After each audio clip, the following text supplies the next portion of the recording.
All right, episode 31. A few good physios. Today we are joined by two really cool guys who we know. We've known them for a while.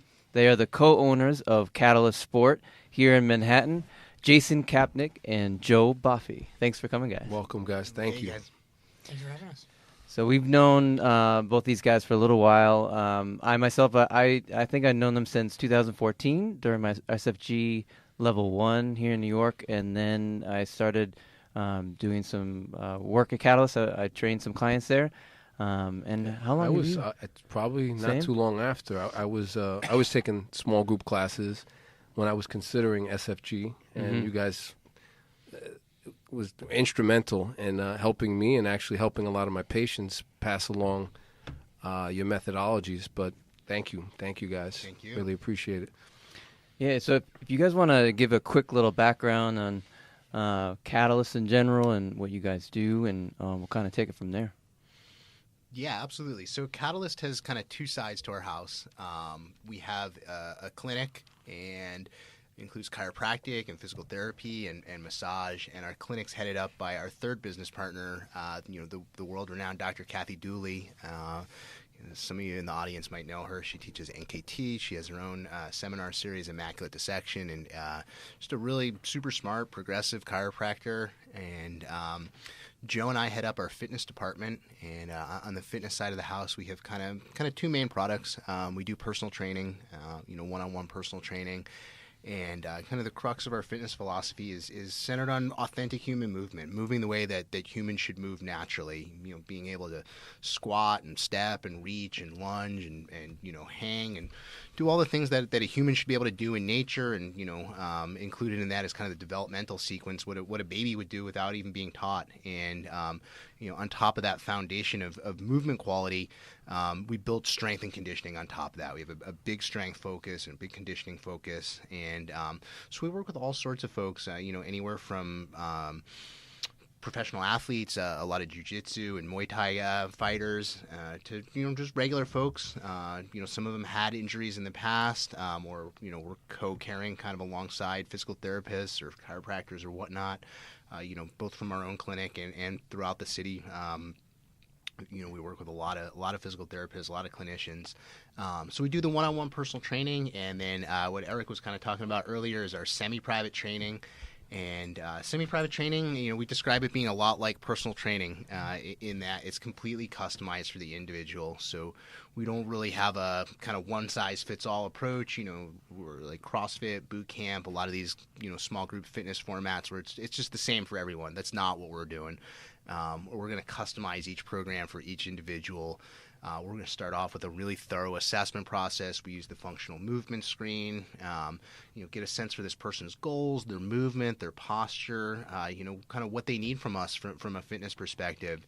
And then from there, we're going to write a program that's completely customized for them. So, in a nutshell, that's what Catalyst is, something to, help people move better and feel better and get stronger. Yeah, I could attest to that. You guys do a great job of it. Personally, I remember coming out of CrossFit or some other, running a half marathon, going into your establishment. Within 6 to 8 weeks, there was certain things I haven't felt ever, in terms of strength, in terms of engagement. So I thank you for you guys. I mean, between you guys and the coaches you hire, you just got a great team. And even the couple of patients that I have referred to you guys had a great experience there. So, I could easily refer to you gentlemen, and knowing people not only going to not get hurt, but they're going to move better. I mean, and that's Thank you. Yeah, bottom line. Yeah, I mean, whenever I have patients who are ready to go to the next step, you guys are my first choice for training. And I try to explain to them, I just wrote this down real quick because I feel like one of the philosophies of the whole Catalyst environment is that saying, I don't know where it's from, I don't know if it's from the Bible or not, the give a man a fish, you feed him for a day, teach a man to fish, and you feed him for a lifetime, right? So it's like the same idea. You guys are actually bringing everybody through kind of the beginning stages of strength conditioning and fitness, and you're teaching them how to progress on their own, and you kind of guide them through, and the coaches do the same thing. And I think that's way more valuable than for the like traditional, like if you had a traditional personal trainer and you're having the trainer just bring them through kind of all these routines and they never really learn why they're going through them. One of the things we try to always make sure that happens at Catalyst is the members learning everything that they're doing and why they're doing it and how to do it on their own and to be comfortable doing it all outside of Catalyst. So that way, you know, you guys get them healthy and pain-free, and then we just give them the tools to stay that way. Right. Because if they never learn, they're just going to keep going back to the doctor all the time. Oh, yeah. The cycle continues. Yeah. And that's where the name Catalyst came from, is that we want to be a catalyst for people to, you know, make that change in their own lives. And I think you hit the nail on the head. I think sometimes in traditional personal training, the client isn't empowered to take ownership. They don't necessarily know what the program is, what the workouts are going to, you know, be in the future. They don't know what the plan is. It's kind of just like, hey, personal trainer, I'm here, work me out. Right. And I think that when we empower the clients and when we make the client a part of the process and that it's collaborative, and there is a little bit of that, you know, taking ownership aspect on the client side that, you know, we're going to give them all the tools, but ultimately we want them to, you know, be part of the decision-making process. We want them to understand what they're doing. I think it's so much more powerful for results, you know, obviously in the long term, but in the short term too, that they really take ownership, I think is the real key on their workouts. Mm-hmm. Absolutely. I mean, I've heard this from many clients that it's like, so what did you do with your trainers? Like, I'm not sure. Right. I don't know. I mean, it was a great workout. I sweat. I was tired, but I think we did squats, and then that was it. In an hour, they just had like a total blank. And part of that is the, you know, the person just kind of kicking their ass and bringing them from point, but not giving an explanation. Right. Yeah. And you guys have a solid, which I love, a solid starting point, right? Everyone who participates in SPT gets the initial consultation with the FMS and movement screen. And is it with the FMS, do you guys try to keep it consistent with one of you guys doing it, or do you allow any coach to do the FMS to start a person off? So on the first one, normally Joe and I'll do it, you know, do that initial kind of program design. But you know, we really use FMS, I think, the way it's supposed to be used, which is that we let it inform our programming decisions. You know, we respect the FMS when it, you know, indicates that we need to refer out, you know, if there's a pain issue. And, you know, to the extent that the FMS identifies any restrictions, whether it's an overhead restriction or a restriction from squatting, whatever it might be, you know, we really take that into account. So Joe and I typically do the first initial consultation, but one of the cool things about the FMS is that it's pretty easy to learn how to do as a trainer. So kind of the other part of, you know, using the FMS authentically is that we actually do rescreen people. I think there's just way too many gyms out there that use the FMS as exclusively a sales tool and not a fitness tool. You know, I know someone, she went to a personal trainer. The personal trainer put her through the FMS. It identified some stuff. You know, she actually shared with me the FMS scores. Okay, cool. So, like, what are you guys doing to remedy? You know, you have deficiencies on your lunge. You have deficiencies on your shoulder mobility. Like, what's going into the program to address this? And it's like, oh, no, nothing. We just did it on the first day, and then I just do the workouts. And it's like, what was the point? So yeah, Joe and I do the first screens typically, but then when it comes to rescreening people for subsequent programs, that's a big part of our philosophy too. Is, you know, typically we'll write 6-week programs, and then at the end of the 6 weeks, we're going to reevaluate. You know, again, collaboratively with the client, we're going to ask them, how did things go? Are there any changes to your goals?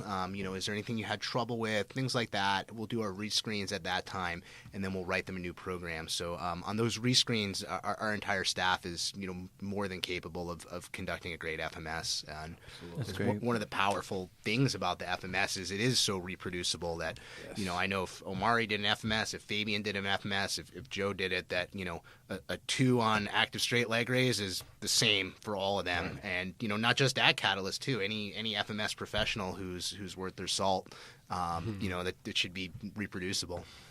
Yeah, no, I thought it was cool because in my head I was thinking for like research and stuff because they're keeping it consistent with the and the even like exam. and even like some, I think for fit, in the rehab world, some of the objective tests it's somewhat subjective, right? Right. I mean, if you're checking joint mobility, Oh, yeah. Lee and I might find different things, but you're right. FMS is pretty clear. I mean, what a one and what the numbers are. It should, and one of the things I like about the FMS is like it is so simple, and I think it's one of these cases where simplicity on one level allows for complexity on the next. Absolutely. That the screen itself is just, it's so simple. It's 0 to 3 bases. 0 means there's pain. A 1 means you couldn't do it. A 2 means you did it but not perfectly. And a 3 is a unicorn. It means you did it perfectly. So it's like the key to the FMS is just get that set up right. When you're doing the squat, it's like, all right, your feet are exactly shoulder width apart. Your toes are exactly pointing forward. And then I just have to look at it and say, hey, was it perfect? Did he do it? Etc. And that simplicity allows for a lot of complexity behind it that, between Joe and I, we've probably done, 500, 600, 800, I mean, hundreds of these FMSs over the years. And it's such a clear rubric that you always kind of know what to do next. And sometimes what to do next is, hey, you know what, this is outside my scope. I need to get a clinician involved with this. But there's never like, oh, man, here are all these scores on a piece of paper. Like, I don't know what to do with these numbers. I mean, obviously, you'll get wacky ones, but the system lets you, program for such a wide variety of people that, one of the reasons why we love the FMS so much. That's awesome. Use it. Yeah, and I think it's a testament. I definitely ran through a couple of them with Fabian. Yeah. And it was... Again, it is. I have heard some fitness professionals using it as a catch, like, "Hey, look at the stuff that's wrong with you. Right. You need to train." But I haven't heard about the retesting, which is kind of why a test exists in the first place. But then there's the level 2 for the FMS, which has all the kind of correctives, for lack of a better word, Right. like breakouts. So if you get a 1 on something, you go to that whole system. It just breaks it down for you. This is what you do first. If that score is there, if it moves in the right direction, that's your drill for you. If it doesn't, let's try the next thing. You just keep going down the list until you find the one that works, and that's the one for you.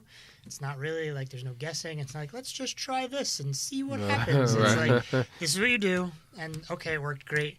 And if you can't get it to move ever, then it's like, okay, now I need to refer to like one of you guys, and it's a larger issue that I can't do as a physical personal trainer.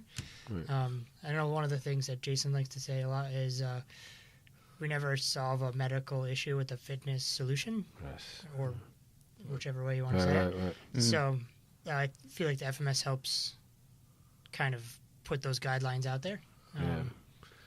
I think the public, I think the public likes to hear, how you know how to refer out. I think people appreciate when you say, hey, I think it's time to see a doctor, as opposed to, let's try something else. Let's try something, and you keep, I've been there. I've been there where, you're trying to solve a solution that you may not have the answer to. And maybe even if a medical professional doesn't. Yeah. But people do respect that, referring out.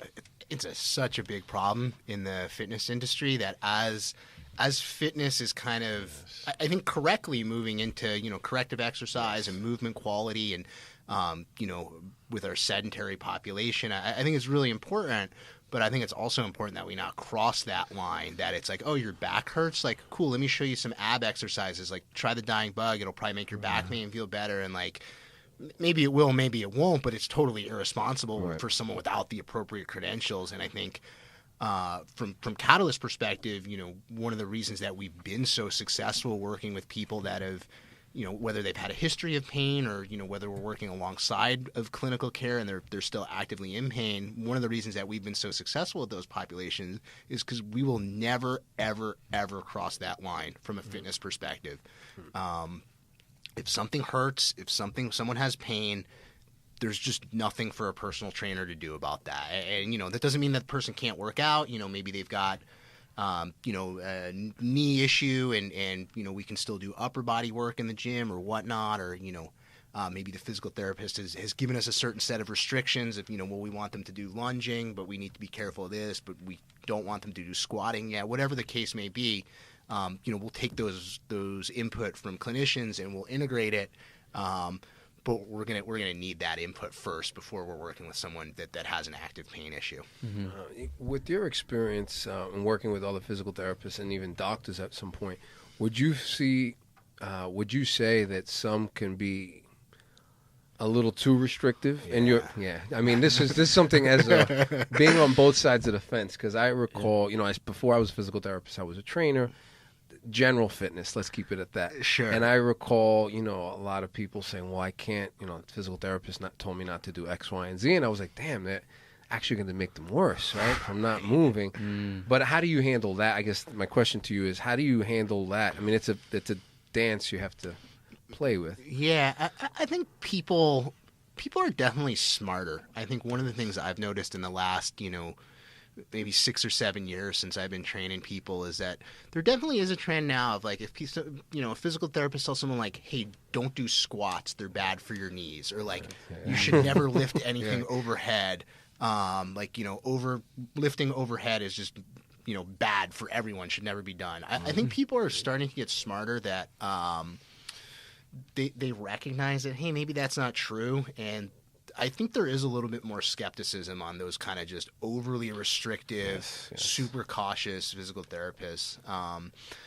But, from our perspective, like sometimes we do get recommendations or restrictions from a physical therapist, and it's like you look at it and it's like, I'm not a professional. I don't have the qualifications. It's outside my scope, sure. But like at the same time, I've seen a lot of these cases. Right. I've worked with a lot of people that have had injuries, and you just get something back, and it's like, I don't know about that. And then it's kind of like, hey, it's on us to follow the lead of someone who has a more advanced degree and advanced qualifications, and who's truly a medical professional when we're not. We have to respect those, and we do respect those. But I think. I think more and more the patients are starting to realize of like, there's something else going on here. They see other people, in semi-private training. They see other people who are in the gym that, maybe have injuries that are similar or maybe even more significant, and they're not restricted. And so, there's definitely been times where I've, said to people, hey, here's how I would think about this. This isn't, to give you medical advice, but here's some things you might consider. I think kind of the corollary to that instance of overly restrictive physical therapy is just the rushed surgery. Right. Oh man. Yeah. Right. I saw my surgeon, and surprise, surprise, the surgeon wants to do surgery. It's a tool, man. Yep. Right. If you're a butcher, you cut meat. If you're a carpenter, you hammer nails, and if you're a surgeon, you do surgery. It's in the name. And I think in most cases they mean well, but there's definitely been instances where send someone like that study on placebo meniscus repair versus actual meniscus repair, and just say, hey, here's something I would think about if I was in your perspective. And sometimes maybe that's a case to get our clinic involved. Of hey, I'm CCing Dr. Dooley, and Dr. Dooley has some really interesting research she might be able to share with you on meniscus tears, and just try to hey. I don't want to negate what anyone says, but here's some things you might want to look into. Right. No, it's a great. I use the same terminology. It's like, hey, if it was my knee or it was my mom's knee, this is what I would tell them. But use your judgment. Right. Here are just some facts. Here's some questions I would ask myself. Yeah. Before getting a surgery. Explore the most conservative management first, or the conservative methods first, and I think that's. Especially if you've seen that before, it's like, well, it's hundreds of times. Yeah, it's like, well, maybe that might not be the case. Surgery is not the best thing to look at right now. You can explore other things. I think what I noticed the most at Catalyst is that the language that the coaches use, the clinicians use, and the clients who go there, it's all interchangeable, meaning that everybody's on the same page with that. I think that's huge, because that can be lost in the wayside, I think, when people go from physical therapy or from a doctor and they go to training, and then there's various language and everyone's like, all right, well, I don't know what to do then. Like, you're telling me not to squat, and then they're saying, you're starting to do just basic hinging, things like that. So That's one thing I feel like makes it really smooth, and also it allows the people to progress really quickly in a good way, where they're able to get over their injury. And like I've seen people who never deadlifted before, and they're deadlifting their body weight, sometimes double their body weight, and they're doing incredible things like that. Do you guys try to? Because I've only saw one meeting where it was. You guys probably do more of these, but where there might be that clinical recommendations or clinical feedback for the coaches, and then vice versa too. So you guys are all working together with different clients. Yeah, we try to have in-services as much as we can, either hosted by a clinician or just to like circle everybody back around and maybe discuss some kind of members that are there. A lot of the coaches take education that borders physical therapy, and then we'll have them do an in-service and include the whole team on like what courses they took. So we're always trying to improve education and spread it around the whole team so everybody's on the same page, and not just one person knows one thing and the other person knows something else. And we want everybody to know everything, members included. Like, we don't hold back the knowledge so that they keep coming each time. Like, oh, give them a little more this time, a little bit more next time. And like, I feel like that's a huge thing that happens in personal training a lot. Is like you just have to be an entertainer and like, all right, well, this person's paying me and I want them to keep paying me, so I'm going to hold all this information back and let a little drip out each time. And now we're just. Here's all the information. Here it is. Do what you can with it and keep coming back for questions, but like, here it all is right in front of you. And the other thing I see is, like you said before, you want to teach the client how to program themselves. So like it's very structured, where when they go in and you guys teach them, all right, this is where we keep the programs. You're going to go get your program. You bring it out, you record everything. And then the names of the exercises, if it's something new, they just go to the coach. Again, that everyone has the same language and everyone's able to set them up. And it seems like the more advanced exercises are always built, obviously, on their foundational exercises. So all you have to say is like, all right, reference the deadlift, and then you add this onto it, or so on and so forth, which is really cool. I think it's one of the things that we first talked about when we kind of first conceptualized the way we wanted to do semi-private training. Joe and I came from a one-on-one personal training background, and the challenge was like, well, how are we going to teach people advanced exercises if they're in a 3-on-1 setting? How do you take time away? How does it work? And the answer we kind of came up with at the time is like, we're going to pattern them to death, and they're going to love it. And that's really borne out over the past 3-4 years since we've been doing semi-private training. And I think one of the things that surprised me was that kind of even more focus on the basics, that just excellence at the basics coming first and foremost, in this case by necessity. I think it actually drives better results. Like, one of the things that I've noticed from the one-on-one clients that I still do work with is like, I was probably teaching people kettlebell swings way too early 5 or 6 years ago, whereas now it's like we're just going to force them to master the kettlebell deadlift before they even get near the swing. And, to your point, Lee, then when it comes time to teach them, something like a kettlebell swing, it's, okay, hey, remember the kettlebell deadlift you've been doing for the last, 3 weeks, month, whatever it's been? Okay, great. Then basically just do that faster. And it's, instead of, I've spent entire hours trying to teach people how to do a kettlebell swing, coming out of the RKC, hey, I just learned this great thing. Like, I want to teach it to you. Now it's like, I'll see someone, they got a new program, it's their first day of the program, and like they're doing perfect kettlebell swings because the pattern and the movement quality mastery came first. So it's cool because it keeps the client in a successful mindset, that there's never that, or there's less of that frustration factor where it's like, I'm trying to do this new movement and I feel uncoordinated. And it's a lower risk approach, of course, because there's less advanced stuff, sooner. But like I was saying, I think one of the things that's really surprised me is just how much more powerful that's been in terms of fitness results. I think, as a trainer, like Joe kind of touched on it, so many trainers are just trying to entertain, and there's so many exercises out there. I feel like, especially with Instagram and the universe of exercises has grown tremendously in the last 5 years. And some of that's great. Like, my personal universe of exercises that I do on my own, that I do with clients, that we use in semi-private has grown.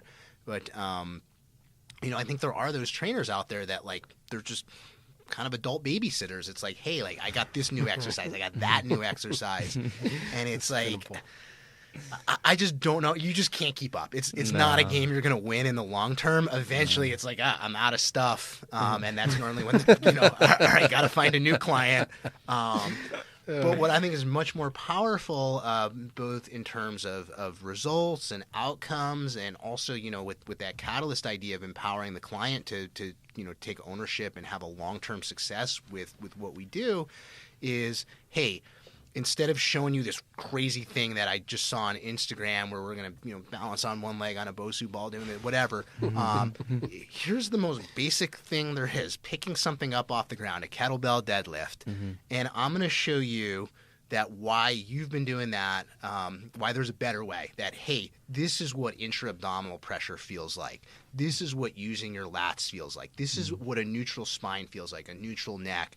This is proper mechanics of the foot. And then it's like, oh my gosh, there's so much here for me to learn that I didn't even realize. And kind of, again, that simplicity on one level, allowing us to address complexity on the next level. The most simple exercise there is, in some ways, picking a kettlebell off the floor in this example. And then we get into, there's just so much richness there beneath the surface, as far as the things we mentioned, neutral spine and foot mechanics and abdominal pressure and muscle activation, et cetera. So the latter is what we strive for, is mastery of the basics rather than, just constantly coming up with new stuff, because it's just not a game we can win, especially in an environment where we have, Joe and I and 5 coaches, where we have a lot of people in the program. We need to be able to ensure that every single person that comes through our door in semi-private, we have about 60 sessions a week. We want to ensure that every single person is getting an excellent result, and that requires us to kind of narrow our universe a little bit, and that's what we've done. Very cool. I mean, what you just said with simple deadlift can give the average person that doesn't know, doesn't have great body awareness. I mean, within a couple of weeks, things could really change. I mean, each one of those things you mentioned is like could be sessions, could be many sessions. And I think when you combine that simple movement with those 3 or 4 or 5 key points, people are just literally moving better. Not to sound cheesy, but it really it's a big thing. And I think Strong First, as an organization, does an excellent job of kind of taking a complex concept and making it simple and digestible in a way that you could reproduce. And that's what you guys do well. Did you guys both start with RKC first and then went Strong First? Because I remember when we first met, you had just done, I thought you had just done RKC, where you did the Beast Tamer. Yeah. If that was great. It was so that was before the inception of.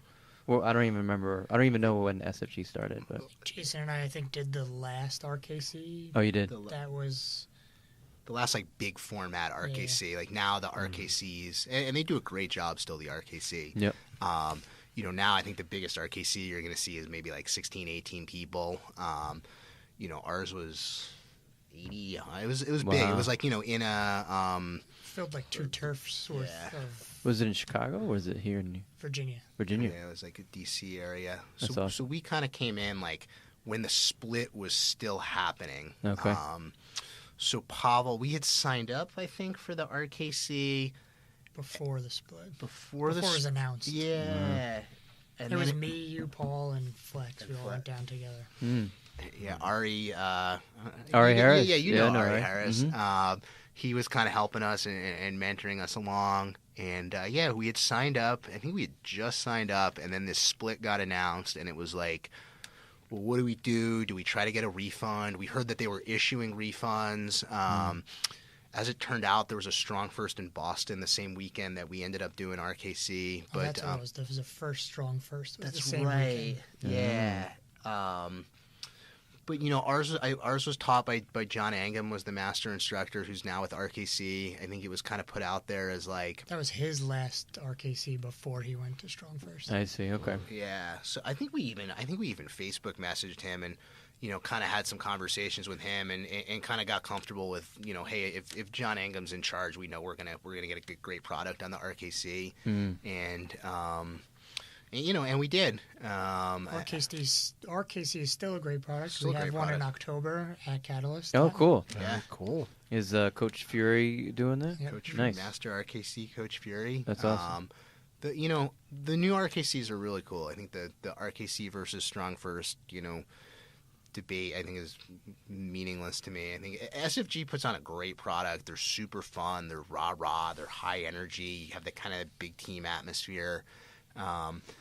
And the RKC, they're definitely smaller feel. You get a lot more feedback. You get a lot more time with the master instructor and the assistant instructors. And, they're both still teaching Pavel's material. To me, Pavel's like one of the great fitness mind, maybe the single great fitness mind of our generation. I think he's, again, to come back to simplicity, but he's utilized simplicity in a way. He's made it accessible.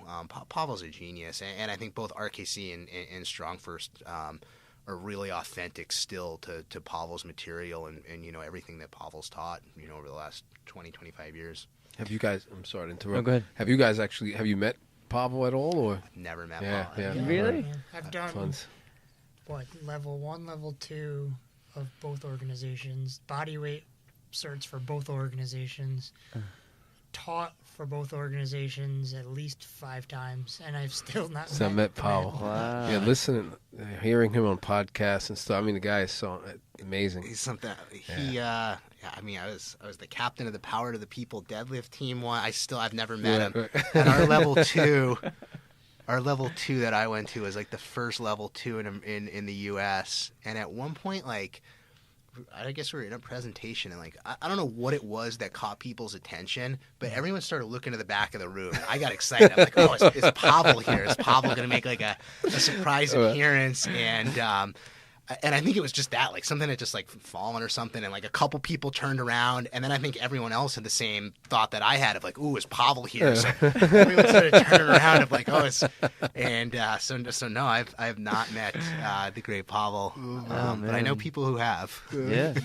Well, he does exist, He's yeah. As far as I know, Right. I think Artemis met him a couple times. right? I'm sure she. Yeah. But so all right. So when I remember it, that you did level 1 and you did the Beast Tamer at level 1. Yeah, it was the same weekend. And I think you wrote this article or blog regarding the process to prepare for the Beast Tamer. And is that how you got connected with Dr. Dooley? Yeah, we got connected with Dr. Dooley through Ari, who, like I said, was kind of mentoring us through the RKC, who Joe knew from working at New York sports clubs together. Mm-hmm. Yeah, we met Dr. Dooley. It was just kind of a fortuitous thing that Ari and Joe went to it was Dave Whitley, who was then, I guess, Master RKC at the time, was doing one of his like little workshops that was not affiliated with an organization. He teaches some breathing. He teaches the bent press, I believe. And so Dr. Dooley had produced this workshop. She had rented the space and collected the registrations and whatnot. And this was January of 2013. And so Joe came back from this workshop, and he's like, "Hey, like I met this lady there, and she's unbelievable. She's an anatomist, and she's a chiropractor, and she's this, and she's that. And you got to meet her. This is Yeah, I got to know her because I needed an assessment. My back was like not feeling good, and I went to her for just to deal with some disc issues and stuff. And then after that, I was like, all right, well, she's gonna refer me people, and I'm gonna refer her people. Like everybody's just got to meet this person. That's awesome. Yeah. And was that kind of the beginnings of what was to become Catalyst Sport, or did that develop over time? You guys? It happened pretty quickly. Did it really? So this was probably, if that was like late January of 2013, I think sometime in February. This is Joe and I were still working at New York sports clubs at the time.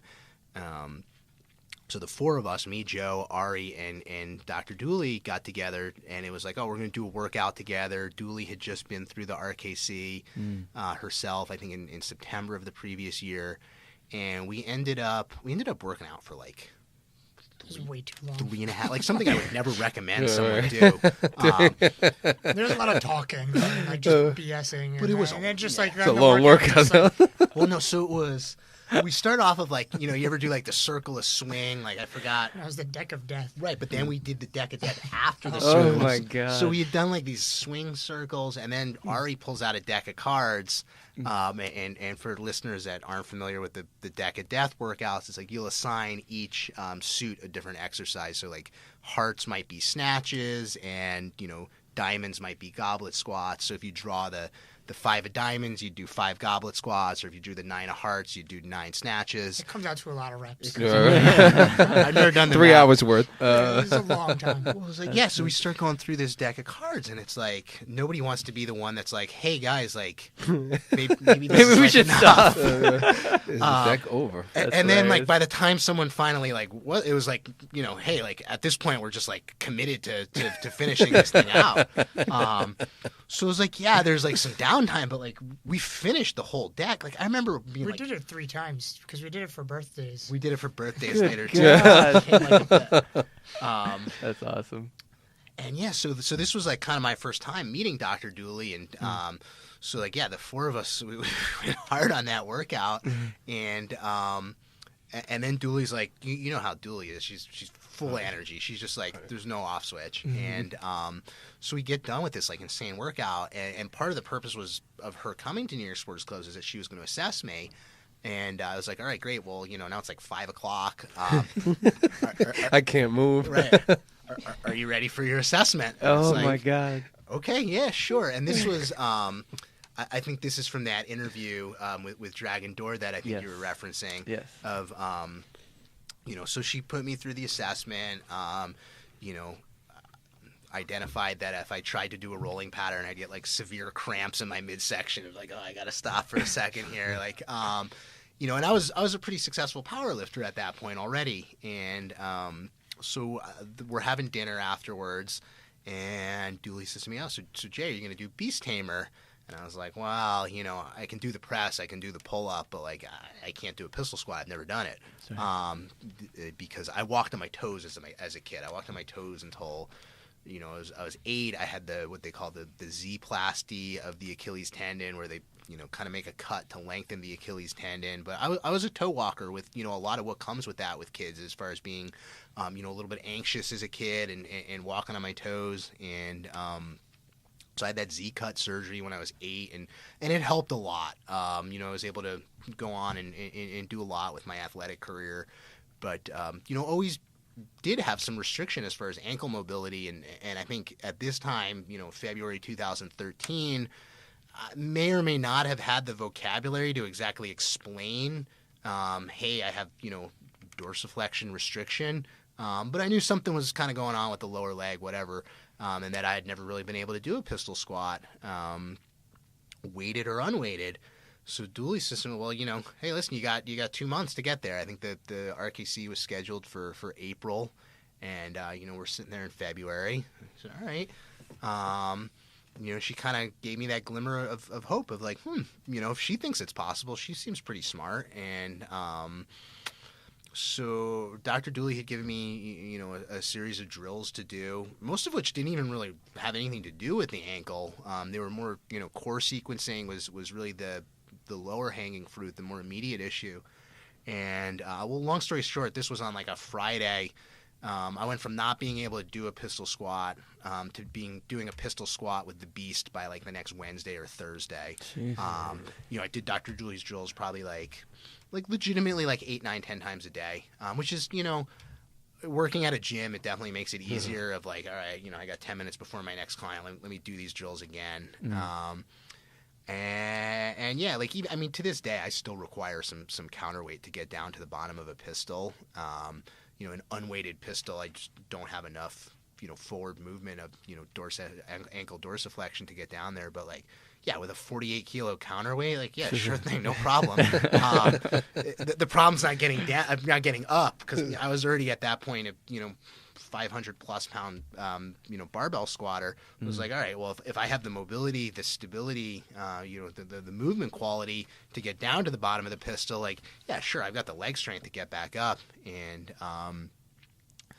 So yeah, I had a little bit of remediation to do on the pull-up. I think I was able to get a pull-up with roughly the weight of the beast, but probably not quite touch my throat to the bar. So spent a bunch of time just doing like, I guess almost isometrics, where I would do a pull-up, typically with a kettlebell on my foot to really dial in that abdominal tension, hold the bar on my throat for, 3 seconds, whatever, and do sets of, maybe 4 or 5 there.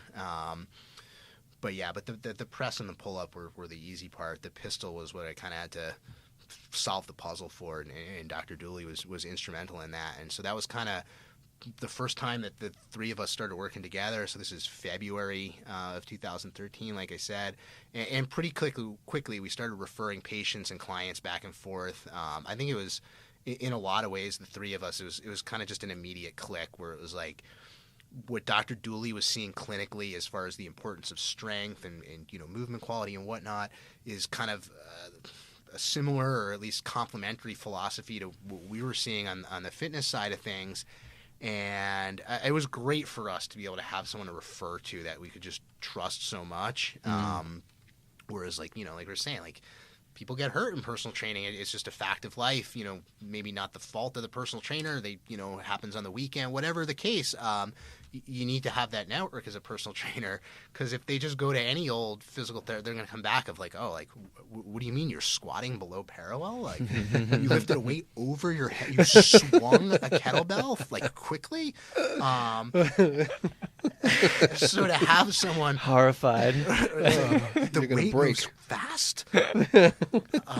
So to have someone like Dr. Dooley, where it's like we could send it to her and have them come back and be like, oh yeah, Dr. Dooley says it's awesome that I'm lifting so much weight, and she just wants me to do this and this instead, or this and this in addition. And it's like, okay, cool. Now we don't have to put our training on hold. So and then the other side of it was that Dr. Dooley wanted trainers that she could trust and that would implement what she was seeing on the rehab side of things and continue that progress and build on that progress in a fitness setting.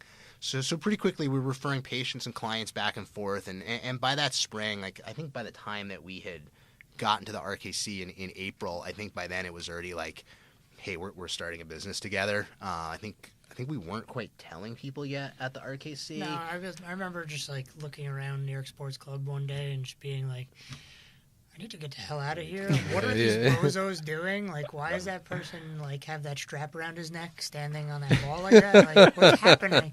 And like, that guy's just screaming numbers at this person and he's not even doing anything. Like, what's going on? And like, just send out an email to like the three of us and was like, hey, you guys want to like get out of here and like pay someone else's rent, like our own, instead of New York Sports Clubs? And like, yeah, we just went from there. That's awesome. Very cool. Very cool.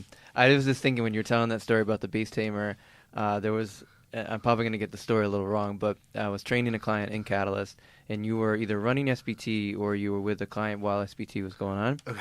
And you were trying to explain to a client about your the history of your feet. Okay. And then all of a sudden, there was another client, separate one, lying on his back, and he was listening in, and he like looked at it. He's like, how do you run? And he was asking about your ankle, and you lean in and you go, like a freight train. Did I say that?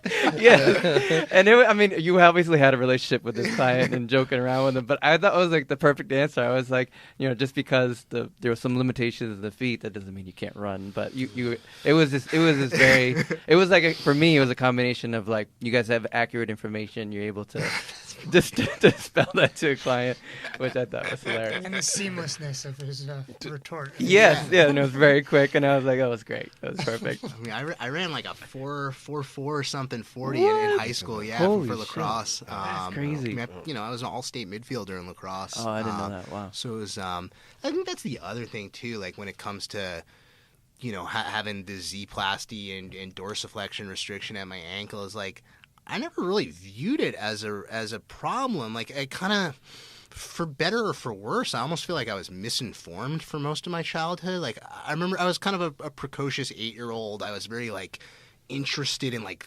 anatomy and muscles at that age, and I remember like this surgery being like, in some ways a difficult experience, but in some ways kind of like a cool thing of like, I got to meet this orthopedist and like they showed me like tendons and stuff, and it was like, oh, cool. But the orthopedist was like, hey, you're going to be 95% after this surgery. And I think, Powerful. you know, is that true? Is that not true? I mean, you know, if you actually measured my ankle dorsiflexion, it's well short of 95% of what it should be. But I never viewed it as a limitation throughout my childhood. You know, was really active, played a lot of sports. You know, I struggled with distance running and never really knew why. I guess I thought it might have something to do with this ankle dorsiflexion thing, but and now I know it's because there's a lack of energy return at the lower leg there, the foot and the ankle. But in some ways, it just made me work harder as an athlete because it's like, well, I have no reason to be bad at this, and so it's like, oh, I'm just gonna work harder and work harder. You know, when I was in, I guess it was 5th grade. Remember, the presidential fitness test badge? Yes, I'm sure Lee got yes. this. I was terrible at that, actually. No way. I pull-ups, ran the the sit-ups. slowest mile, and I couldn't do a pull-up. I could do You were able to push-ups. touch the end of the Yeah, box, you- though. No, I'm I sure can of it. jump. I'm sure of it. Past the box. Sit and reach. But yeah, you know, I was like, I had always gotten whatever, the low, I think the yellow, the participation badge.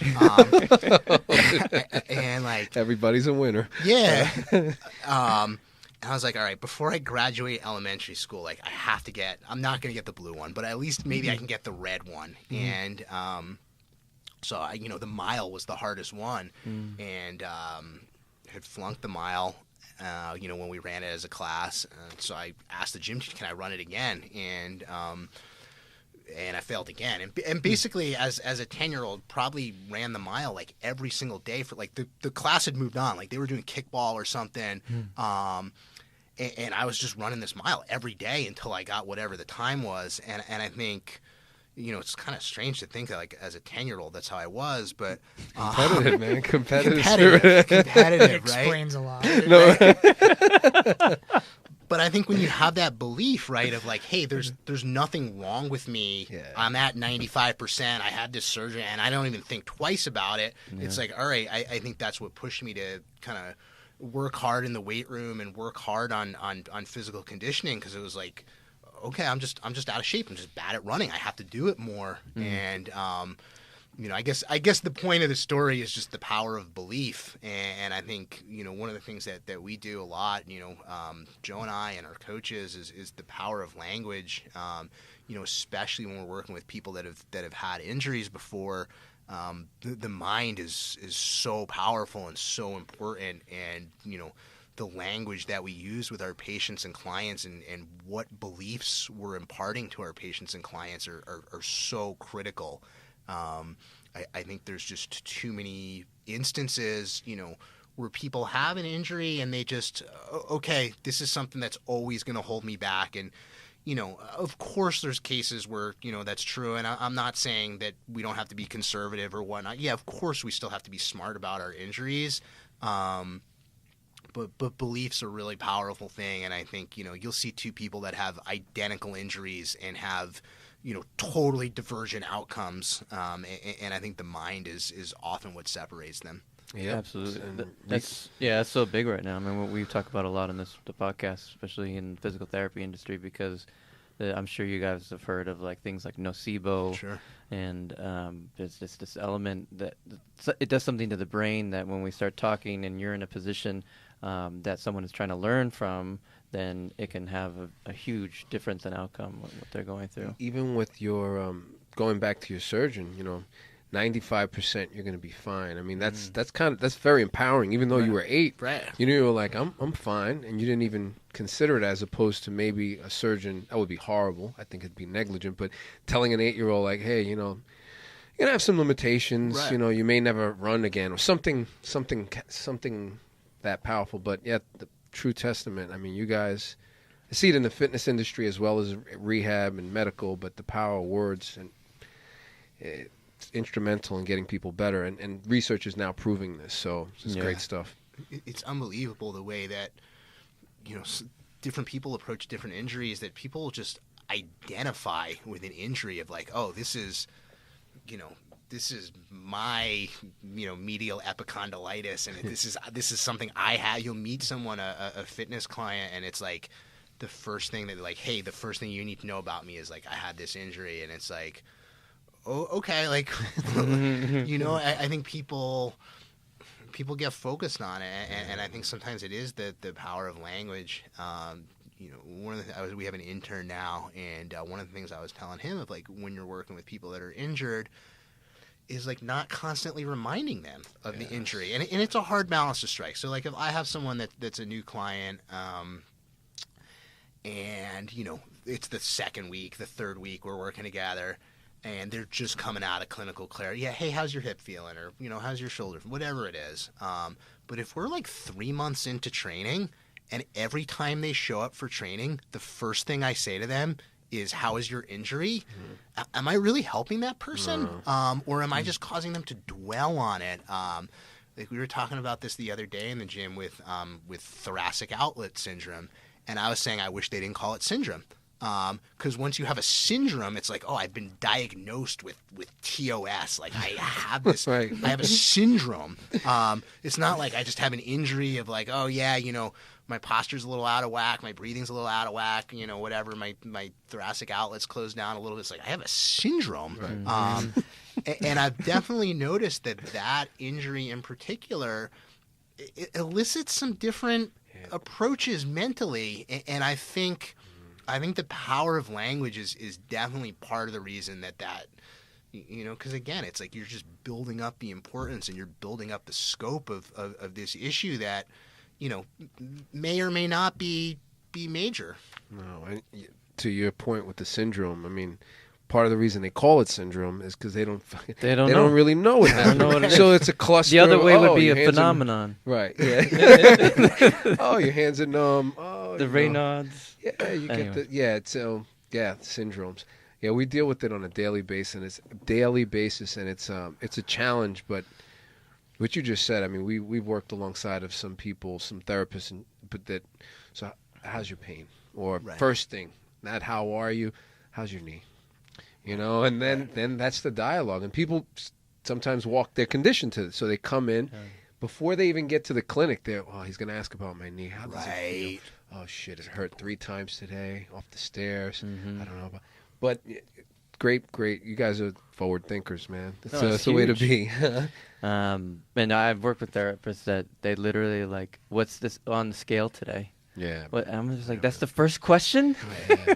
But, crazy. but hopefully the word gets out. Yeah, I mean, it is getting out. Yeah, you said it earlier. People are getting smarter. People are definitely getting smarter. Things are changing for that, and they're becoming more inquisitive about.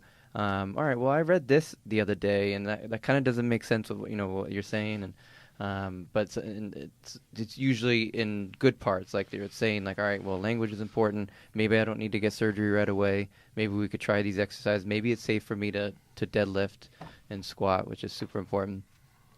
The other super important thing, I feel like when you guys train people, I think also the power that you guys have because of your athletic backgrounds is something that we talk about too with PT. I feel like it's a little less with PT because they're not as inclined to be active or whatever it is. But like, You're trying to I got a response to That's that. horrible. Yeah, it's horrible, man. in general, I mean, I'm making some generalities, How but do you really feel? we try to have like a free platform on this show. Right. But yeah, so Jason, you mentioned you're an accomplished powerlifter. I've seen you compete, I think, at least once. And then Joe, you've done competitive Muay Thai, and you guys both do jiu-jitsu, which is awesome. I think that's one of the drivers, by the way, why I'm at Henzo's, is because I remember talking to you about starting doing martial arts, and you're like, you should just go to Henzo's. Yeah, why not? Tell us about that journey. I mean, how did you guys start that journey Yeah. into martial arts? I mean, it started as like a little kid. Just like reading comic books and wanting to be a superhero. It was like lifting weights and doing martial arts. I could look like that guy in the comic books. Like that's how it all started. And sitting next to my dad at like 5 years old watching Van Damme and Steven Seagal and I remember that. all the movies I really shouldn't have been watching at 5 years old. And Chuck Norris, like all the Delta Forces, those were so Oh, yeah. badass. Great. I remember that. Yeah. And like, then I started off with like Taekwondo, like every little kid, probably either Taekwondo or karate, right? Mhm. Like early 90s, 80s babies. And then from there, I kind of took a little hiatus from it and did the like school sports and that kind of stuff, lacrosse, football. Then when I was in college, I went back to martial arts, started doing Muay Thai, and then, like as Lee said, had a bunch of fights. And I started jiu-jitsu at 2007 or 8 when I moved back from Boston, where I started Muay Thai and went to college. I did this all out of order. There's no chronological order going on right now. It's all good.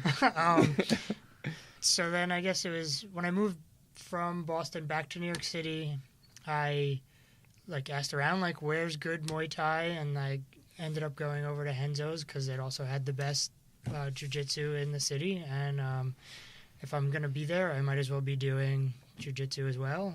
I kind of wanted to do MMA at that point, so I was like, I got to know what to do on the ground, and I got to know how to punch and kick, so let's just do them both. And then I took a little break from jiu-jitsu so I could compete in Muay Thai because it's really hard to get really good at more than one thing at one time. Yeah. Right. It's a little different now because you can go find like purely MMA places where they kind of have a curriculum to combine it all. But back then, not even that was that long ago, it was a lot harder to find that. And then I've been doing jiu-jitsu and Muay Thai pretty much ever since. That's awesome. Very cool. Yeah, I got started, with the martial arts. My grandfather was actually a black belt in karate in not Ishinryu, I believe it was Shorin-ryu karate, and it was like kind of a full contact karate as I understood it. Like he used to tell a story about like he got into road rage and kicked the guy in the solar plexus and knocked the guy out, and like he was kind of like Old school. But he was like, he was an attorney. Like it wasn't like That's great. That's what makes it better Yeah. in a suit. so like my grandfather was my idol in a lot of ways, and so yeah, he was an attorney. He did government contracts and whatnot, but he was also like my grandmother would tell stories of like, he'd come home with like black eyes and stuff. And this was probably like, he was a little bit older in life, I think, when he got into karate. So this was probably like, I don't know, it was probably like the 60s and 70s, I would say. So he used to like teach us, like me and my cousins, like, some fighting stuff here and there. And like, I'd kind of be into it. Me especially. I remember at one point, I guess we were like building shelves or something in the garage, and I must have been like, maybe like 11 or 12, and I learned how to break the board with a karate chop. That's great. And that was pretty cool. And then a lot like Joe, I think I kind of got into formal martial arts from like video games. Actually, Metal Gear Solid. If you guys know, Metal Gear Solid was tactical espionage action was the tagline for it, and that's what it was. It was tactical espionage action. So Solid Snake would sneak around and infiltrate these like. Well, remember the old Metal Gear. Oh, but there was a lot of martial arts in it. He'd grab people in a rear naked strangle, and he'd choke them unconscious, and he would do like hip tosses from judo and stuff. And so I was probably like in 7th grade or so at this point. I was like, oh, Metal Gear Solid was like freaking awesome. And was at a friend's like bar mitzvah, and someone's older brother showed me how to do a rear naked strangle, and like my mind was blown. I was like, oh, this is what Solid Snake does. And then you went and ran a mile. This was years later. So I'm well beyond that. I'm 13 in the Jewish tradition. I'm a man now. So I did what most people would do in 1998 or 1999. I went to the Yellow Pages. And I looked up jiu-jitsu. And my grandfather, who had this Japanese martial arts background, was like, "Oh no, you don't want Brazilian jiu-jitsu. That's just like wrestling on the ground." And how different might my life have been. So it was like, I got into Japanese jiu-jitsu, and it was cool. I mean, like learned how to break fall for sure, but it was definitely, it wasn't sport focused. It was very like combat focused. And that was probably like a lot of middle school, like 7th, 8th grade, and kind of similar to Joe. Most of high school was spent on team sports. Lacrosse was my main sport, and that's when I got into strength and conditioning. Kind of realized that how important that could be. Like, I don't think I was naturally a particularly great athlete. my freshman, sophomore years of high school lacrosse were definitely nothing to write home about, second string, third string kind of stuff. And then I started lifting weights, and, I wish I knew then what I know now, but was still working hard. And, I remember deadlifting, I remember squatting, and it definitely made me a better athlete. And that's when I got super into the, strength and conditioning or probably bodybuilding was a lot of what that was back then too. When I played a little bit of Division I lacrosse, and wasn't a good fit for me, and the school and the program and whatnot. And so it must have been like the first semester of my sophomore year of college. I'd gotten mono, and so I was kind of out from lacrosse, and that was when The Ultimate Fighter was on, and I was watching that, and it was like, my mind was blown of like, hey, like I remember some of this stuff from jiu-jitsu, which was in a much more, from Japanese jiu-jitsu, which was in a much more like street combat context. And it's like, now I'm seeing it against an actual resisting opponent in a sport context, and it was like just wow to me. So came home and this time found the right jiu-jitsu, Brazilian jiu-jitsu, and ended up transferring colleges. Went down to Atlanta at Emory University, and was doing a lot of jiu-jitsu in Atlanta. This was probably like 2006, 2007. Got my blue belt from Roberto Travin, who was just a great coach and a great person who really helped me a lot. And graduated college, and I was like, oh man, I got to get a job now. So I went into the, finance, and then kind of got back into weightlifting. I was like, all right, well, I don't really have the schedule to do jiu-jitsu anymore. And so I started, diving really headfirst into lifting again, and that now with more of a powerlifting focus. This is when I kind of first started doing powerlifting meets, was when I was still in banking. And one thing led to another. Ended up becoming a personal trainer, kind of doing what I love and helping people and lifting weights, and more and more powerlifting at that point. And 3 years ago, I think when Joe kind of went back to jiu-jitsu from mostly doing Muay Thai, he'd be coming back and being like, he's just like with the biggest smile on his face. I got this sweep or this or that. We worked on it, and it was like, oh man, like I missed that. And I think it was always in the back of my head of like, I want to be able to do jiu-jitsu again. And that's how I ended up at Henzo's. And here we are. That's awesome. That's a cool story, man. And you both are at Henzo's as well. Right, all We four of are. us. Thanks to you. I mean, this guy pulled me. This guy invited me to a class. Back to Joe. You should see a class. And I was like, what the fuck? I was like, this. I asked him, I was like, do you get injured? Do you get injured? And he was like, you get dinged. I was like, all right. Aches and pains occasionally. But Oh man. thank you. It's just you're passing it on. It's Yeah, pretty man. damn cool. And you guys are now purple belts. That's right. Congratulations. Which is awesome. That's not a small task. Yeah, we hope to do this jiu-jitsu seminar for clinicians soon. Oh, cool. We're going to hopefully do it at different That's places. smart.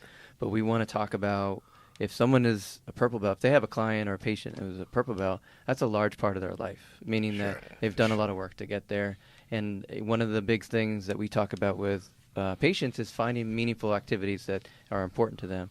So you can always either refer back to it or try to incorporate it into their treatment plan.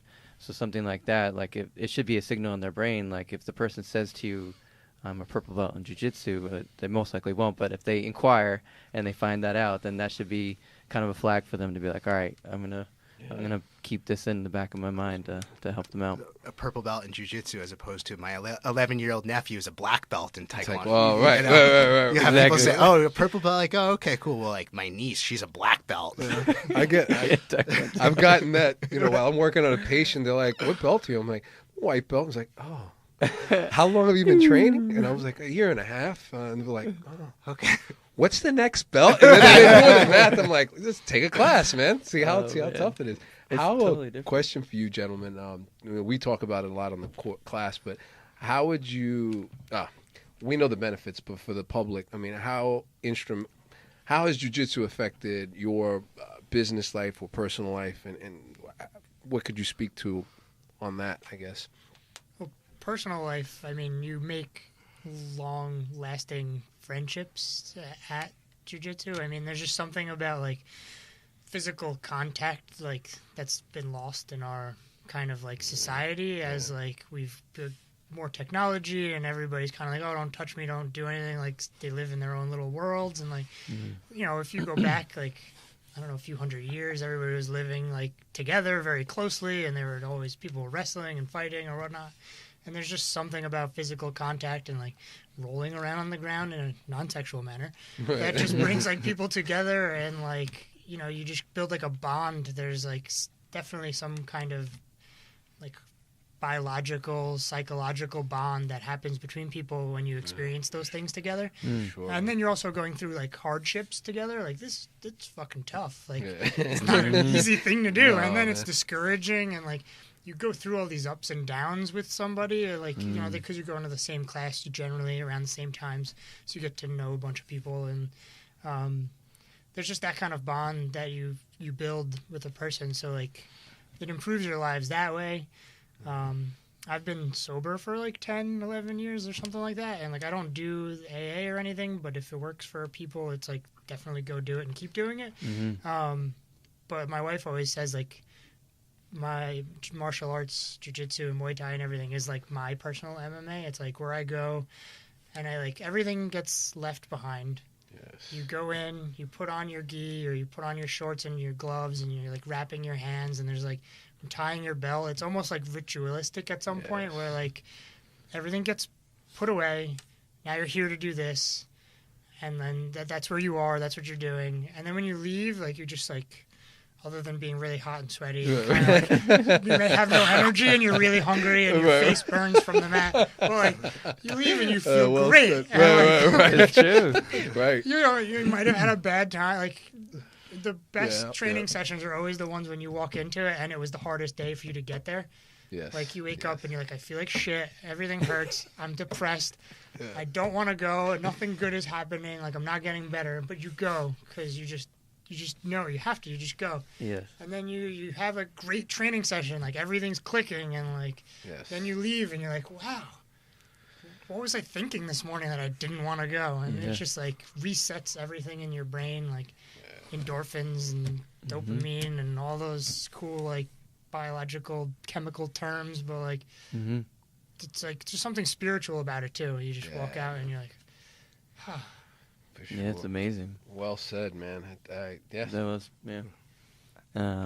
But yeah, I don't know. How do you feel that the jiu-jitsu has affected personally? Yeah, I mean, I think the pursuit of mastery in a domain, and I think martial arts is a particularly good domain for it.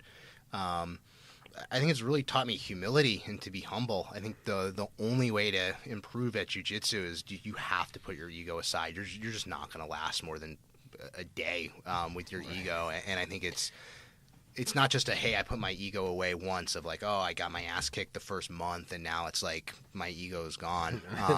It's just like a constant process, because every time you get better and every time you're maybe beating a training partner that you were having trouble with a few months ago, there's that ego pops up again of like, ooh, I'm getting good at this. But that ego is the death of progress. So it's like every single time, every time I tie my belt, I have to remind myself to be humble. And If you don't, somebody else will remind Right.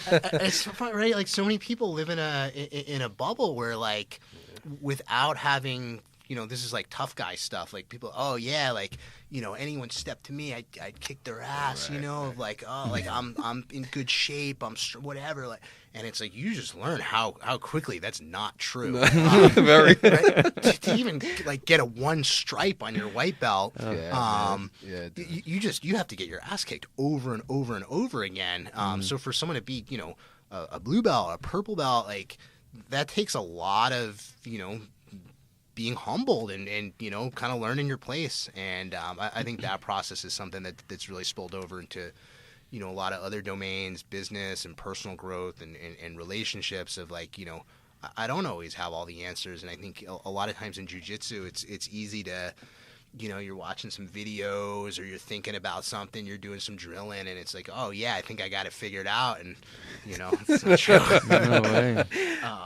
I think martial arts has also had a really big impact on our fitness philosophy, because we've learned how important strength is, which I think we already knew, but I think we've also learned that strength is not the be all end all. I think at this point, most of us had the experience of wrestling a bodybuilder, and it's like you learn pretty quickly, like, that strength is useless. That movement without strength is like, what's the point? You have no power, you have no strength.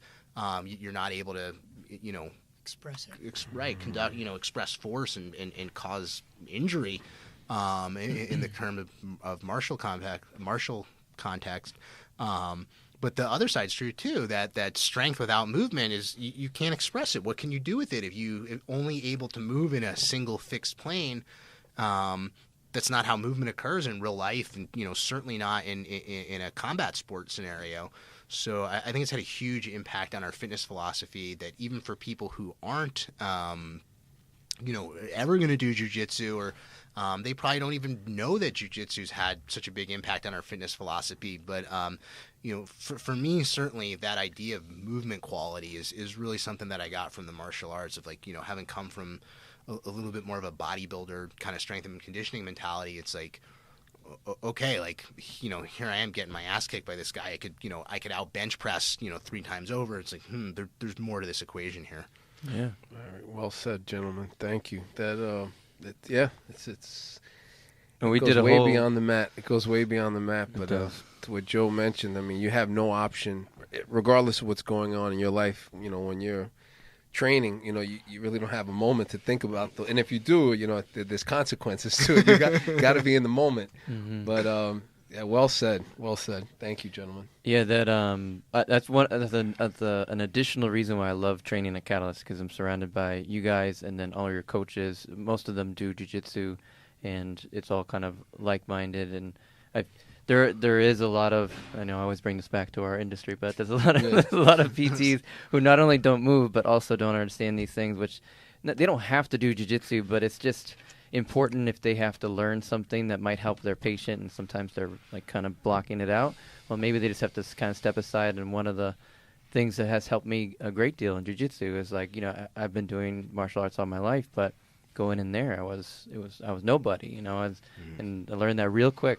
And that was good for me, because I wanted to get back into martial arts, but I wanted to get back into something that was applicable, and also that was going to be long term. I see this as a long term thing for me, and I think for most of us. Yeah, for sure. But yeah, that's super cool. I have a quick question. You guys, Catalyst has the clinical aspect to it, has the strength conditioning aspect to it. What do you guys see as the future for Catalyst? Do you guys see expanding the clinical aspect of it, expanding the strength conditioning, or kind of doing a combination? Yeah, I think we definitely want to expand our philosophy. I think we hope that this will not be the last Catalyst, the one we have at 1410 Broadway now.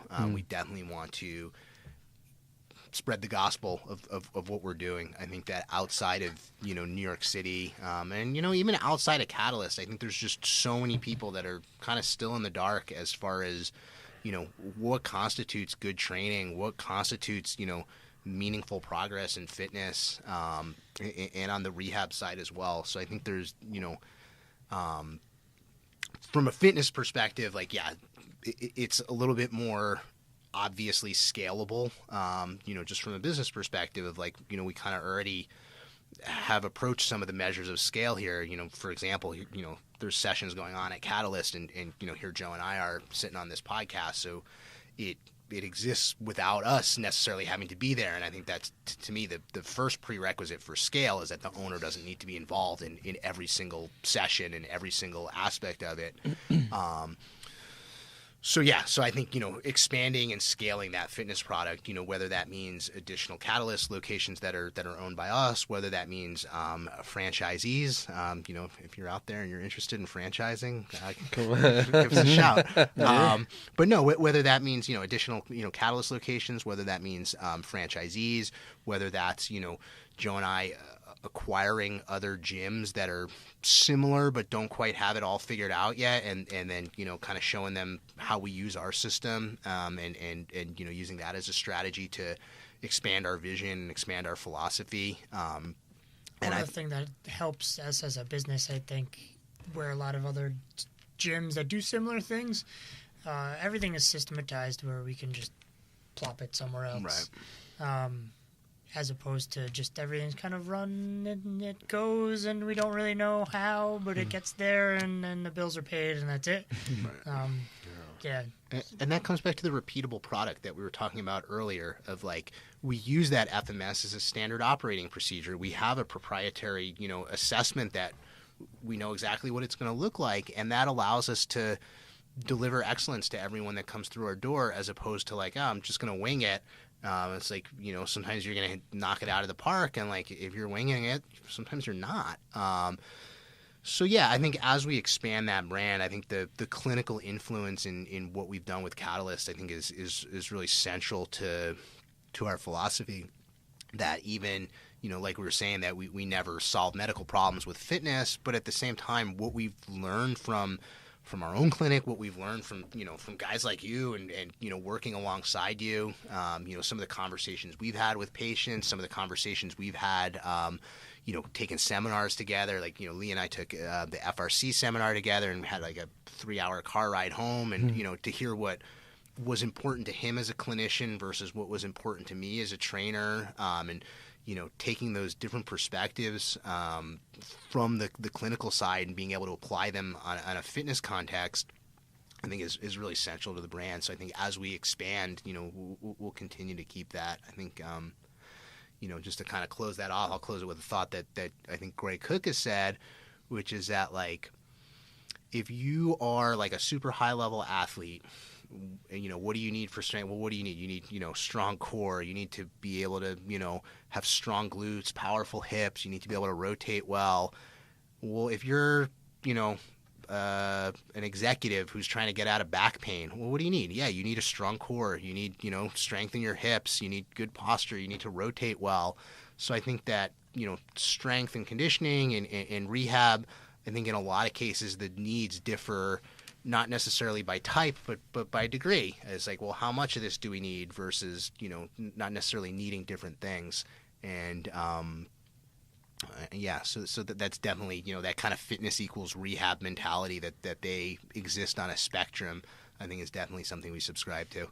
Very cool. Yeah, I mean, the main reason I ask is we talk about a lot on the podcast with the future of physical therapy, and the same themes keep coming down the pipeline. So strength training, education, but quality of those two, right? So you guys talk about language, you talk about appropriate programming, systematizing. So I haven't seen, at least in my experience in fitness, in New York, the same setup that you guys have. And if literally, this would be the ideal situation, I could see physical therapy, or you don't even have to call it that. We've had people on the podcast who actually want to get rid of that name because they think it's too muddled with bad information, that bad associations, which I kind of agree, but I also think that delineation has to happen still, like clinicians and coaches, right? So if you take the model that you guys have, and you literally, put it across, nationwide, let's say that, but that would be the future of what seems to be working long term for everybody. The research, anecdotally, everybody. So like this is something I think that most patients would benefit from across the lifespan. Obviously we haven't seen too much like adolescents, but like at least adults into late adulthood, this would be beneficial. Yeah, and again, just looking at your guys' model, being in the model myself, it's scalable. Whether you said, whether it's an elite athlete, it's an executive, or it's someone that's 18 that, it's scalable. You could go up or down. But I agree with Lee. I mean, that's kind of what we need. The system is flooded with a lot of trainertainment, or just people kicking ass for X amount of time. But there's at a certain time that's not going to work. They're going to hit a certain plateau. But that would be great. I'm sure that would be great for you guys if you want a nationwide franchise. I'm curious what your guys' thoughts are on from the fitness side, I think the road to scale is fairly obvious. It's like you just do more of it. You got to teach people how to do the assessment. You got to teach people how to do the coaching. But the mechanics are fairly straightforward. They get an assessment, they get a program, they self-register for the session, they show up, the coaches guide them through it, etc. From a clinical perspective, I think the physical therapy industry, it feels like, is still kind of figuring that out of how to scale. I think that a couple things going on. One is that insurance and bureaucracy typically don't, from what I've seen, most insurance-based providers have trouble providing the level and depth of care that I think that patients deserve and want. On a, whether it be cash pay or whether it just be, being able to spend more time with the patient. So yeah, I'm curious how. So, and the flip side of that is that I don't think that physical therapists have necessarily had the incentive to invest in education, because it's like, hey, I can just work at this insurance mill. I can see 8 patients in an hour. Whereas to say, hey, I'm gonna invest in education and I'm gonna move outside the insurance model, I think it's really tough, because most people still, sitting here in 2019, most people still have absolutely no concept of paying out of pocket for something which they carry insurance for. Exactly. And so I'm curious how you guys see that scaling, if you guys have thought about that at all, of like, how do we take, Lee and Eric and, all the other clinicians in our network that do such a fantastic job, and how do you make that the norm rather than having, insurance mill of like, oh, you come in with knee pain, like, we just need to strengthen your VMO, like, grab a TheraBand. How's the industry moved from that into something? I don't know if you guys have thought about that at all. We thought, if we think about it every day. But I think, the market, at least here in New York, has split into like 3, this is very repetitive, but 3 different markets, right, where you have a mill.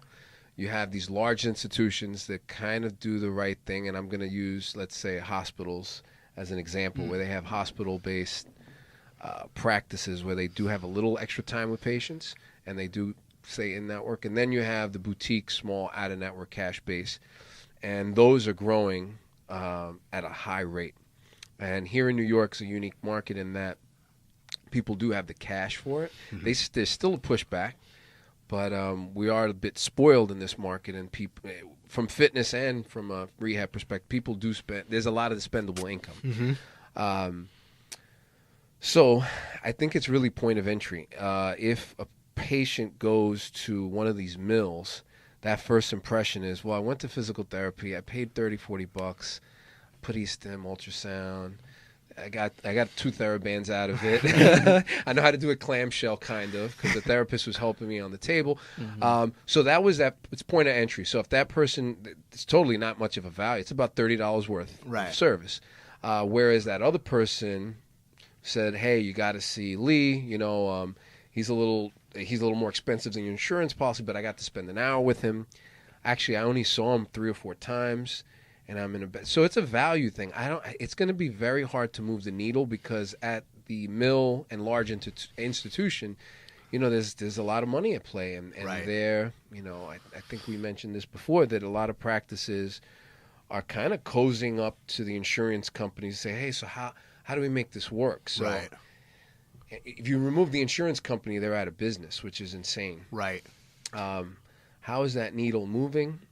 I think education and moments like this where people are listening, oh, wow, that sounds kind of in-depth. These therapists are talking about jiu-jitsu and they're talking about powerlifting. So I think it's really on us, really, as clinicians, to really spread the word and gently nudge our patients to show them the way, where the value is. But it's kind of bleak, sadly to say, in 2019 right now. It takes somebody with a little high risk. Like you just said, it's hard for someone to just jump out on their own. But do it. It's very hard, but get it done. It's not an easy route, but people do. When you put your patients first, people sense that, and if you do right by them, but getting these new grads, I think, is the key. Yeah, and not to paint like a dire picture, but like there's so many barriers right now to the model that we think and what's being shown to work and help, right? So the more contact with the patient, more education, more skilled movement training.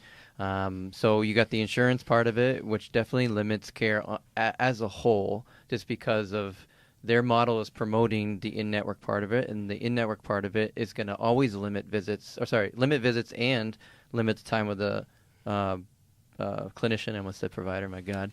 But because of how much they pay out per session. And then the other part of it is even institution-wide at our schooling.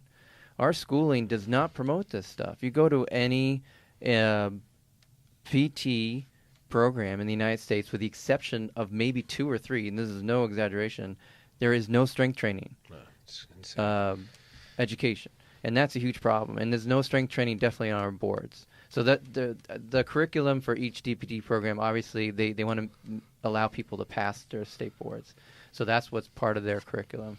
And so there's been some pushes from good, well-intentioned individuals in our community that are trying to implement strength training electives, at least in programs, at least in New York City, maybe out in California, and have hit some barriers. But you got two fronts there. You got the insurance, you got our own schools, and then you do have practices that are owned by clinicians who are just trying to survive. Right. And they want just to have a business. And so then they'll go in network and they'll do the 8 patients an hour and ultrasound and e-stim, and they'll do that for years and years and years.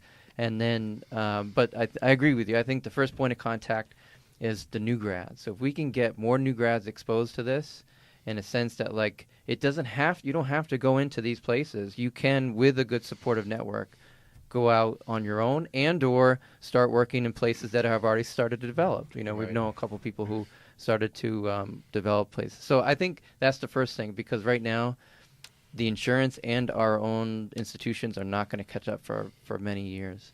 And that's just the reality of things. But if the insurance companies all of a sudden turned around and be like, we'll give you a good rate for in-network therapy, that would change everything. Right. You know, and that would allow, but that would also cause some other issues, right? So Right. Something else has to change, and we're not economically sound, at least I'm not, to talk about what that would be. But in terms of a clinical standpoint, I think there needs to be more exposure to people just getting out of school.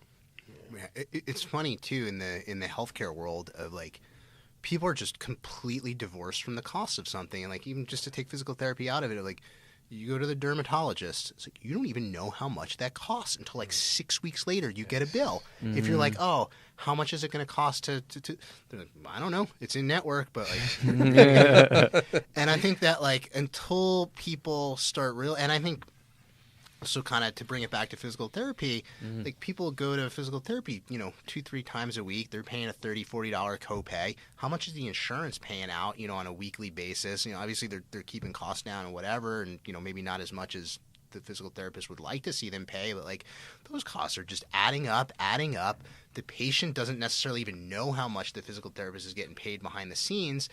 And meanwhile, if you got 3-4 sessions with someone who is really willing to, spend the time, you might even get a better outcome and fewer dollars. And it feels like this penny wise, pound foolish thing, but it's like, how do you break that cycle? And, kind of the other thing I heard there, to relate back to personal training, is the role of licensure. Seems like it's just completely stagnated the craft and the practice of physical therapy, that it's like, to kind of go back to the example of, like, oh, like, there's knee pain, you strengthen the VMO, and, like, that's what's on the boards. And, now there's a lot of, kind of nanny state or whatnot, people that want to see licensure come to personal training and say that I have to, ask permission from the government basically to conduct fitness services. And some people see that as a antidote to trainertainment, or to just, we've all met bum personal trainers. But they don't last, though. They can't. That's not true at all. Oh, I know That's not true at all. Some of them last a long time. They're still there. Good salesmen, Right, and then they just keep selling more and more people. You're right. You're right. To be. Who doesn't like to be entertained? Right, no. But yeah, I mean, I think the concern with licensure is like, what's it going to look like? Are you going to have like personal training, like my personal training certification? I took Nesta, and I try never to speak ill of anybody on a podcast, but like Nesta, I will speak. It was ridiculous. It was Is that like ACE? I don't even know what Nesta is. Nesta, it was like a 1-day course. I would say ACE is outdated. I would say that Nesta is like, it's just kind of ridiculous. Like, Does Nesta even exist anymore? Probably. Oh But that's God. the thing, right? It's like, oh, someone goes out there and they're like, hey, I'm going to conduct a certification. And they go to whatever bodies oversee certifications, and they get accreditation. And it's like, all right, fine, that's what it is. But I think if you brought licensure to personal training, well, one, you'd price a lot of potential trainers out of the market that they wouldn't be able to afford and get the schooling. And I think in a situation where you already have an obesity epidemic, where it's hard enough for people to get fitness services, to make it even harder for people to offer fitness services, from a supply and demand perspective is nonsense to me.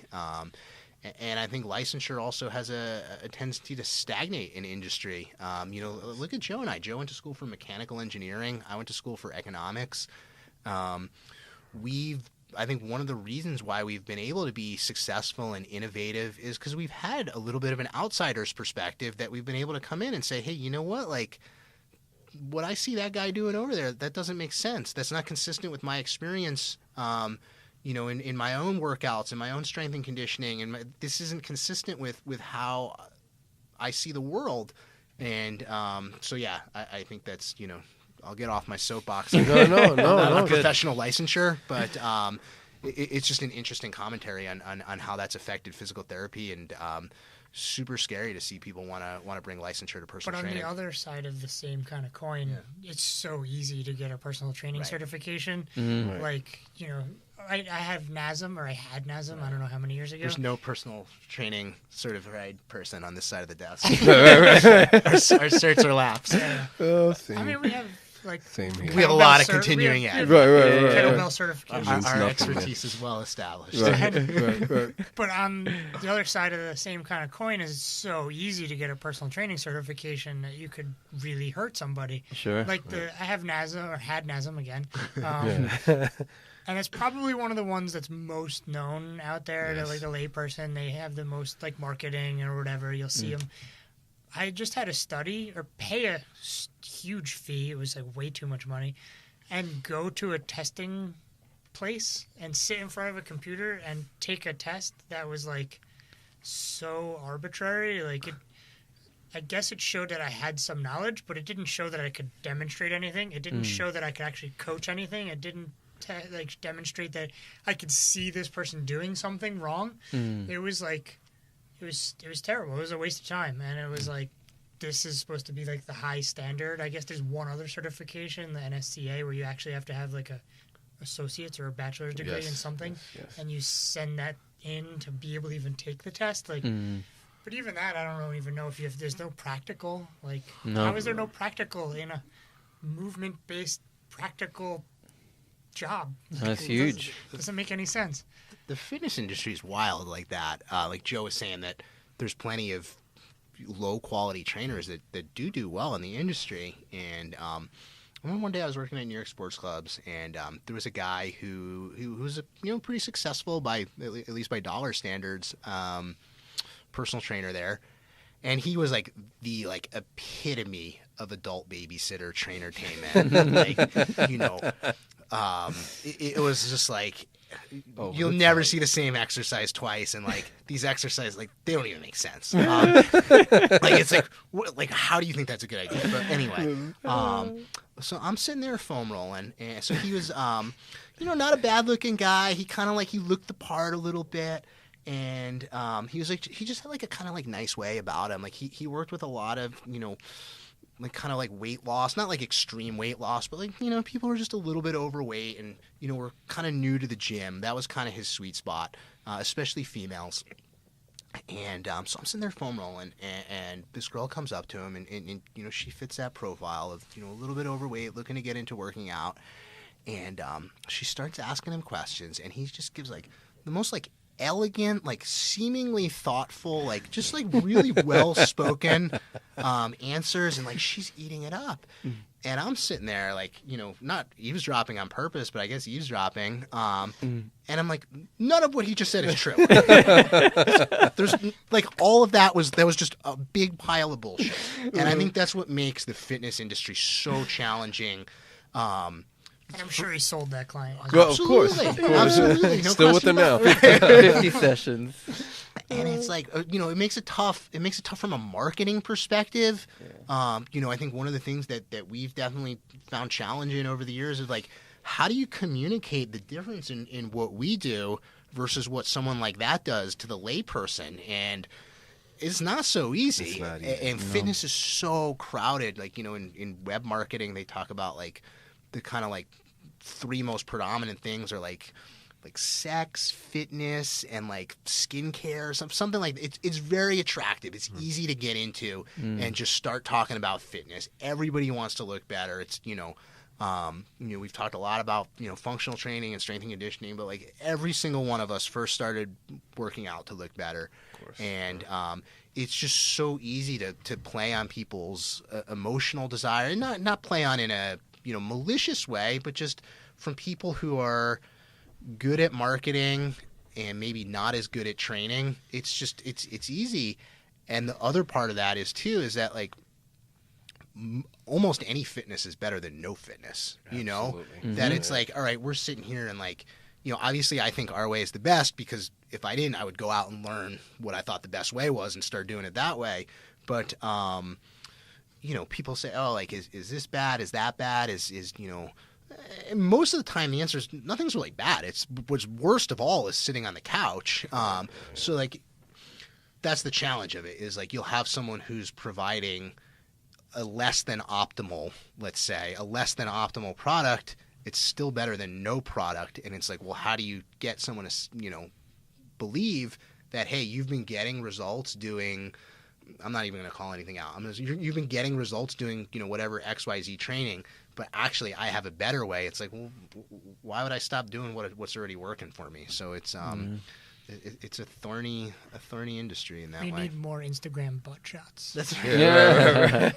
So, Yeah, and social media has definitely created a whole other level of this, because you have the attractiveness of the person maybe doing an exercise that won't be great for anybody, Right. Or wouldn't be optimal, and then they have millions of followers. But if you put the phone on the floor at this right angle, I mean, it looks great for everybody. Right. right.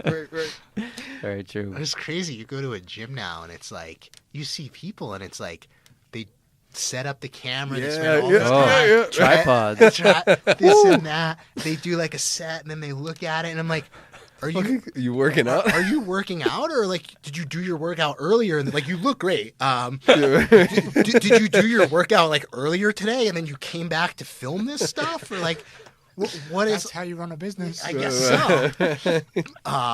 You know, like maybe you guys have seen. I guess it's like a meme, but it's like a picture of the beach, and there's like one after the other of like girls with their boyfriends taking pictures of them, and they're like, you know, they're midair like jumping or like showing their butts or whatever, and it's like there's literally like 8 of them in a row of just like Instagram boyfriends having to photograph their girlfriends and Face planting. Yeah.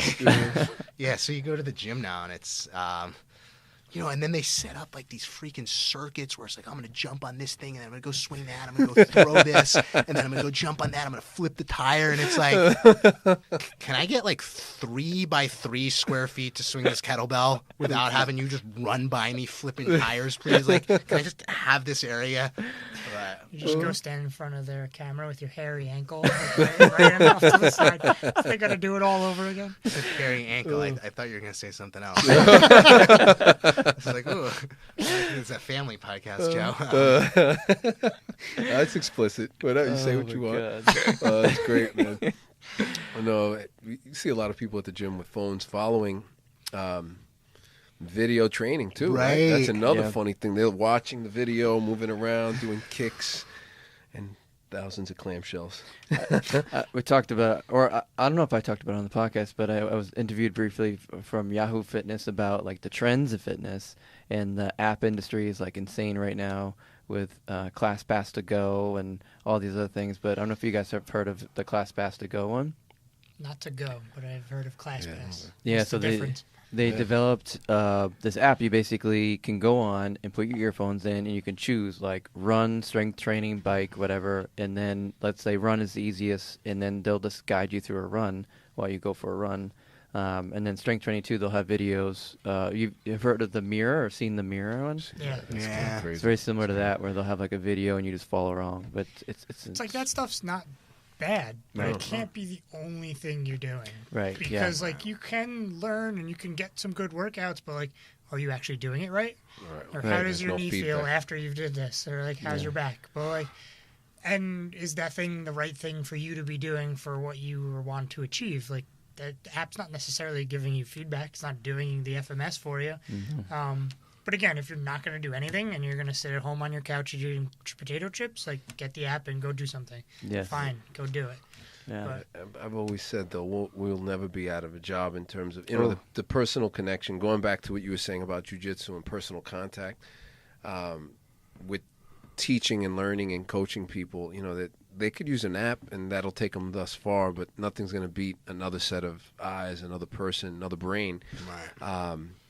And again, I think it's entry point. If you know, a younger millennial, you know, 22-year-old starts with an app, says, "Well, this is my workout. I do this app 3 days a week." They don't really know that they could be at a different place. But again, not to knock the apps, because you know, to your guys' point, if they're sitting on the couch, the app is better. Do you guys know who John Oliver is? yes. So we're watching him not this last Sunday, but the Sunday before, and he had a funny little piece about automation. Everyone's fearing their job's going to get automated, right? AI, all this stuff. And so he made a joke. He brought in a bunch of kids, like, what do you want to do when you grow up? What do you want to do when you grow up? And everything that they said, he's like, that's going to get automated. That's going to And then he said this line. He says, if you can do a series of non-routine tasks that require social intelligence, complex critical thinking, and creative problem solving, your job will not get automated. And I was like, he just described, like, I mean, we come from the PT perspective of doing PT, but it's the same thing for strength training. You have to assess the person, kind of create something for them, and also use social intelligence and all these other things. But I thought it was the coolest thing. I was like, we're not getting Pretty much automated. any like sales service job. Sales service, yeah. Service, yeah. Whenever they have a list of like, here's the jobs that aren't going to get automated, physical therapy, personal training is always on the short list of That's right. you know.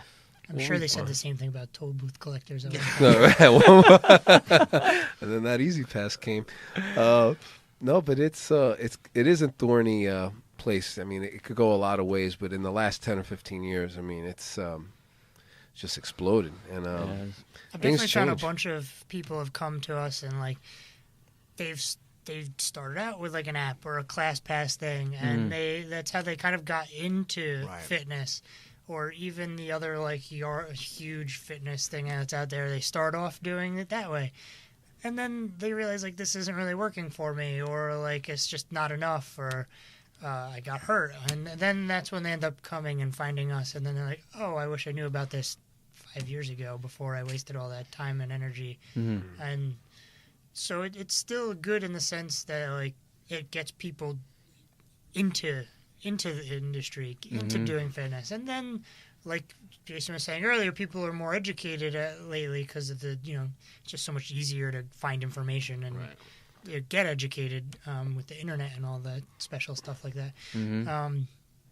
So then they get into it by that special simple means of an app or whatever is highly marketed at that time, and at least it's getting people into the world of fitness and moving, and then they find us later on. Right, And you got to they're meet like- them halfway a little bit, Yeah. which is, man.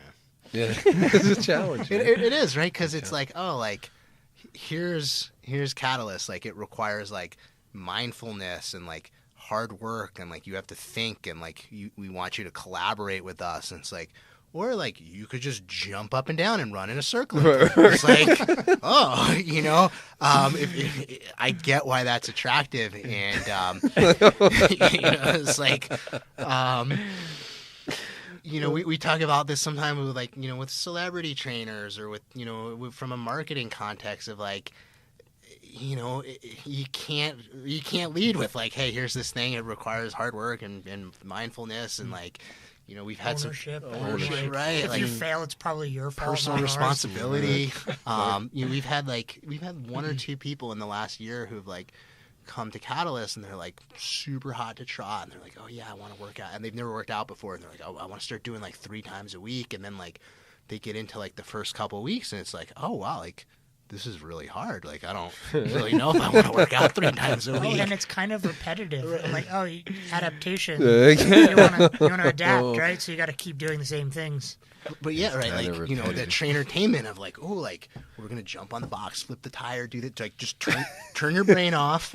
We're going to put the loudest techno music on that the speaker will go, and we're just going to run up and jumping down, and, like, you know, when you get to the tire, I'm going to use your phone so you can put it on Instagram. You know, and, like, I've seen all we're going to use, like, multiple, like, you know, shiny, it's like people crave that. It's easy, and it's in some ways probably more fun for a single workout. Like, we were talking about the deck of death, like, that was super fun, but, like, if you just do a deck of death, like, every time you work out, like, you need structure to make progress. You need consistency. You need some you know, progressive progressive adaptation and overload, and that requires consistency and structure. And I think in some ways that's the hard road, but it's also, I think there's just so much more benefit to be found on that road. Yes, and it's scientifically proven. Scientifically proven. Huge. It's science. Science. Science. Well, we love it. We're gonna wrap up, but I wanted to ask you guys any closing thoughts, any closing things that you wanted to say. I think what we'll do is we'll include on the episode, if you're okay with it, definitely the website at Catalyst. Yep. In your emails, is there a general email or?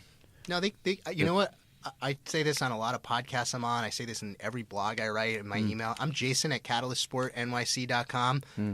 If you send me an email, I will respond to it. So Nice. I'm Joe at CatalystSportNYC.com. Sweet. There you go. The website is just CatalystSport.com, by the way. Super There easy. it is. Okay. You got it.